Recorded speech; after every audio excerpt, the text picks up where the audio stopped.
Yves Lefebvre, bonjour. Bonjour. Vous êtes secrétaire général du syndicat Unité SGP Police FO.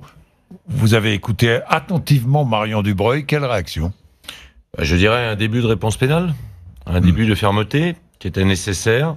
Après, sur le profil des personnes qui ont comparu hier, on n'est pas étonné. Enfin, je ne suis pas étonné. Pourquoi? Parce que le véritable Black Bloc, le pro de la guerre urbaine, parce que c'est une armée quand même particulièrement entraînée.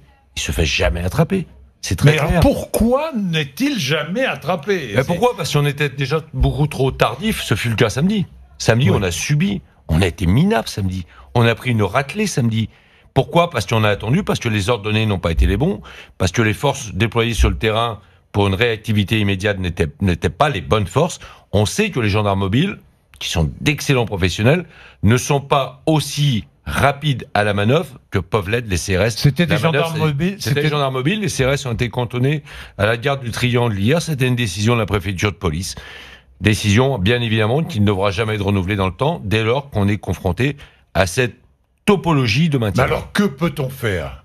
Que peut-on faire? C'est arrêter ces Black Blocs en amont? Oui, bien sûr. Ce que nous on appelle le Mais vous les connaissez? On les connaît? On les connaît, ils sont difficilement identifiables, Jean-Jacques. Pourquoi? Parce que jamais de pièces d'identité.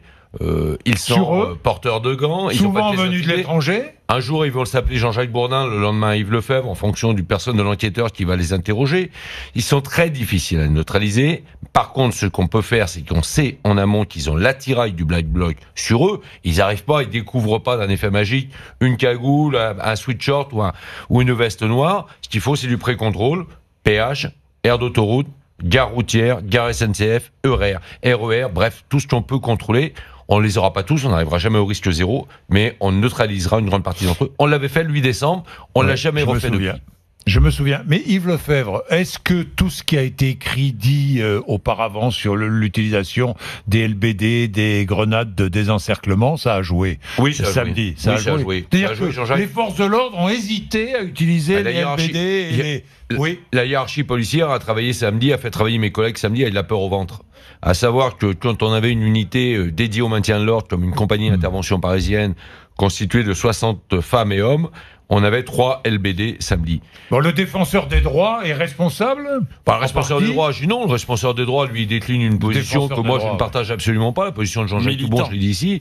Je ne partage absolument pas sa position. Simplement, c'est la hiérarchie policière parisienne qui a été poltronne samedi, c'est très clair. On n'a pas eu le temps. Donc le limogeage est logique. Je dirais qu'il fallait prendre des mesures, parce qu'on peut pas continuer comme ça. Quand vous aviez un préfet de police qui vendait du mauvais rêve au ministre de l'Intérieur, il fallait bien faire quelque chose. Il était temps de faire quelque chose, oui, effectivement. Yves Lefebvre, interdire certaines manifestations. C'est impossible. Ça, c'est populiste. C'est populiste. Celle de samedi, comme la plupart depuis le 17 novembre, n'étaient pas déclarées, donc par le fait, elles étaient interdites, tout simplement. Oui. Là, attention. Bon, il y a la réactivité immédiate, il y a l'autonomie maintenant, enfin l'autonomie dans les respects des règles de déontologie, bien évidemment. Il y aura la possibilité de réagir beaucoup plus vite sans attendre le fameux ordre miraculeux de la salle de commande parisienne. Mais attention à ce qu'on interdisait, Jean-Jacques, qu'on ne déconcentre pas. C'est ça un peu le danger, et je pense que là c'est une mauvaise déclinaison de ce qui aurait dû être décliné hier, au même titre d'ailleurs que le passage à 135 € d'une contravention.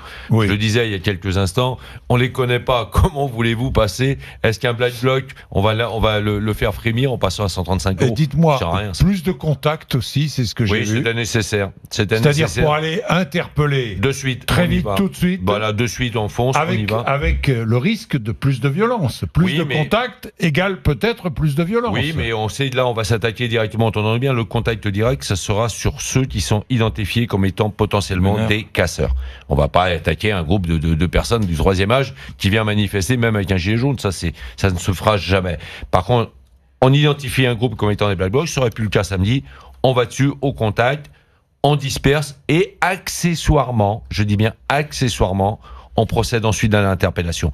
On a tendance, là, dans ces perspectives d'Édouard Philippe hier, on a tendance à vouloir judiciariser à tout prix. Attention, ça c'est dangereux. Le maintien de l'ordre, c'est permettre aux manifestants pacifiques de manifester de manière républicaine. Un dernier point. 8900 interpellations depuis le 17 décembre. Combien en prison? Peu, la réponse pénale, c'est pour ça que je me félicite des premières réponses hier. Vous savez, Combien, Marion? Environ 350. Ouais, 350. Voilà.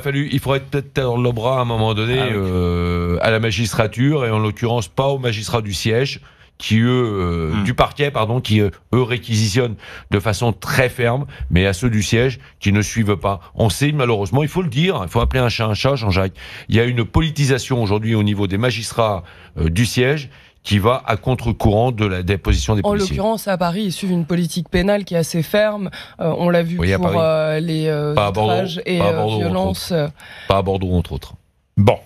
Yves Lefebvre, merci. Secrétaire général du syndicat Unité SGP Police FO. Retrouvez toute notre actualité sur videopolice.com, la chaîne YouTube d'Unité SGP Police.